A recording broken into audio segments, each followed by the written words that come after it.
The river was not supposed to be this fast. One moment, Claire had been stepping carefully along the slick stones near the bank, her camera slung over her shoulder, chasing the last rays of winter sun. The next, the ice beneath her foot had cracked with a sound like splintering glass, and she had gone under. The cold was instant and total, a shock that felt like her body had been stabbed from every direction at once. The water punched into her lungs before she could close her mouth. She kicked wildly, but the current caught her like a hooked fish, spinning her through a chaos of bubbles and darkness. Her breath burned. Her limbs felt heavy, wrapped in wet denim and layers that dragged her deeper. She tried to find the surface, but every time she thought she'd broken through, another surge pulled her under again. She slammed into something, a submerged branch, and clawed at it, but it slipped away. Her ears rang, her fingers ached with numbness. She coughed, inhaling more freezing water, the metallic taste of silt filling her mouth. In the gaps between panic and exhaustion, her mind began to wander. She thought of her brother's voice, calling her in for dinner. She thought of the warm smell of coffee. And she thought of how quiet the world would be without her in it. Her head broke the surface one last time, and she saw the dim line of the riverbank. But it was far, too far. Something moved there. A shape, dark and huge, pacing along the edge. Her mind tried to name it, a log, a rock. But it shifted, the faint light glinting off eyes that were fixed on her. Then her strength gave out, and the river took her under again. Claire's mind floated somewhere between terror and surrender when a violent splash shattered the muffled roar of the river. She coughed, choking on icy water, and blinked through the spray. The dark shape on the bank had vanished. For a moment she thought it had been a hallucination, the final trick of a freezing brain. But then, just ahead, the river boiled and swirled, and something massive cut through the current toward her. It was a bear. Its fur was slick and black, plastered to a frame of muscle and raw power. Its eyes locked on hers with an intensity that made her forget to breathe. The animal's head dipped, snout barely above the rushing water, shoulders heaving against the current. It moved with terrifying purpose, not toward her exactly, but toward the space between her and the shore, as if blocking the river's grip. Claire's heart hammered. Every survival instinct screamed at her to thrash, to back away, but she could barely move. The bear's sheer presence was overwhelming, the size of it, the way the water seemed to bow away from its advance. Then, in a single sweep of motion, the bear lunged sideways, its forelegs sweeping out. Something hard, paw or shoulder, slammed into her, jolting her sideways in the water. She gasped and coughed, air and water mixing in her throat. The bear didn't hesitate. It plunged its muzzle into her jacket collar, teeth gripping just enough fabric to pull, not pierce. The river fought them both, but the animal's strength was monstrous. Claire felt herself being dragged, not down but across, toward the flicker of snow-covered stones. Her head broke the surface long enough to suck in a shuddering breath. And for the first time since she'd fallen, she realized she might not be alone in this fight. The river was no gentler closer to shore. If anything, the current seemed to rage harder, as if angry that its prize was slipping away. The bear's jaws stayed clamped on Claire's jacket collar, the fabric cutting into her neck as the animal powered forward. Water slammed into them in freezing bursts, knocking her head back, spinning her halfway around. She tried to kick, but her legs felt like stone, sluggish and useless in the torrent.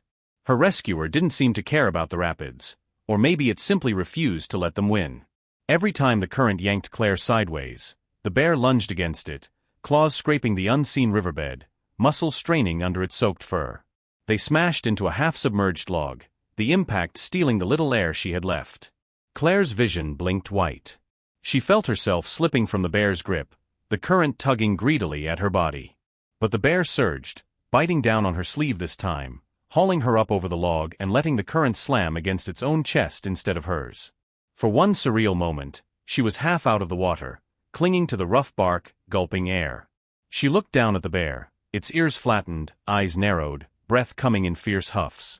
Water streamed off its massive head, each exhale a plume of vapor in the winter air.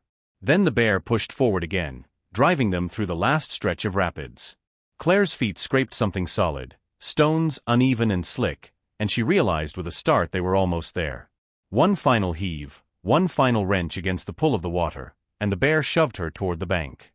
Claire collapsed onto the cold, pebbled shore, coughing, shivering, her entire body shaking from cold and shock.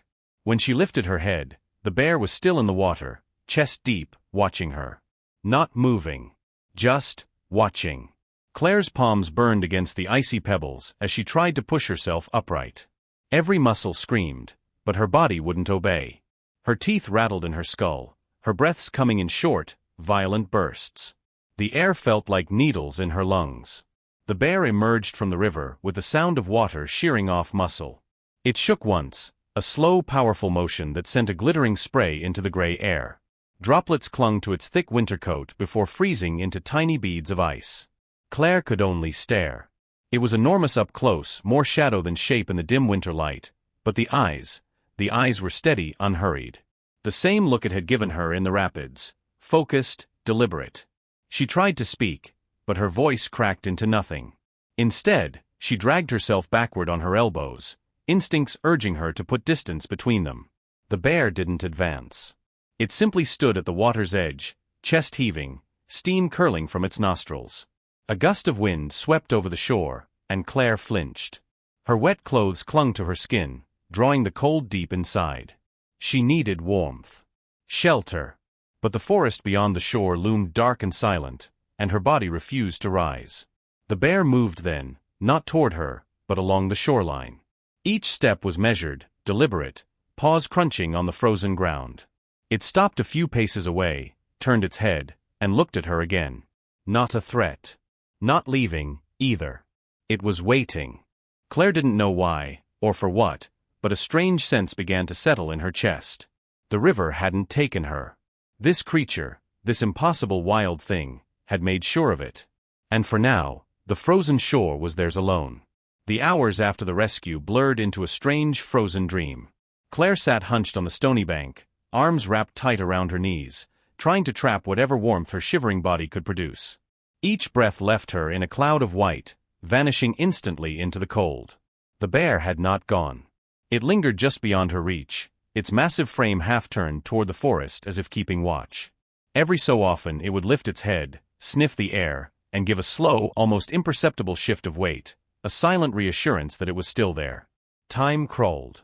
The light thinned to a pale blue haze, the sun dipping behind the ridge until the river shimmered like molten steel in the dusk. Claire's wet clothes were now stiff with ice, cracking slightly when she moved. She wanted to sleep, desperately, but every instinct told her that if she closed her eyes, she might never open them again. Once she tried to stand, but her legs gave out after 2 shaky steps. She hit the ground hard, pain shooting up her side. The bear took a single step forward, head lowering, ears flicking, as if gauging her state. She froze, not from fear, but from the eerie sense that it understood her weakness. A sound broke the silence, distant, muffled, but human. Shouting. Claire's head snapped up, heart pounding. The bear's ears swiveled too. It turned toward the noise, then back to her, eyes catching the last threads of light. The moment stretched, a tether between them, fragile and wordless. Then, without hurry, it stepped into the trees. Claire's breath caught. She wanted to call after it, but her voice failed. She could only watch as its hulking shape dissolved into the shadows, leaving her alone, except for the faint, growing call of her name drifting over the icy wind. The voices grew louder, sharper against the dull roar of the river. Claire turned her head toward the sound, lips trembling, a weak smile breaking through her cracked skin.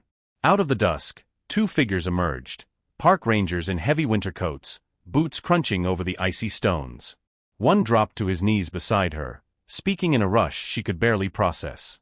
Strong arms lifted her, wrapping her in blankets that smelled faintly of smoke and pine.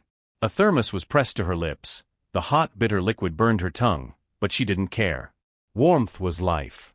Her rescuers kept glancing into the tree line. One asked if she'd seen the big bear on the way. Claire tried to nod, but her mind struggled to fit words together. She wanted to tell them everything, how it had dragged her from the river, how it had stayed by her side, how it had left only when help was near. But even as she opened her mouth, something stopped her. A quiet, almost protective urge. Instead, she whispered, "It kept me warm, and nothing more." The rangers exchanged puzzled looks, but didn't press. They began guiding her toward the trail, their flashlights cutting cones of gold through the thickening night. Halfway up the slope, Claire turned back. At first, she saw only trees. Then, just for a moment, a shape shifted between the pines, massive and still.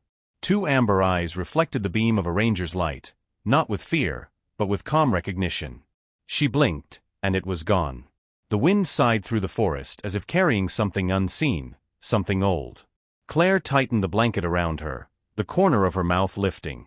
She didn't know if she would ever meet that bear again.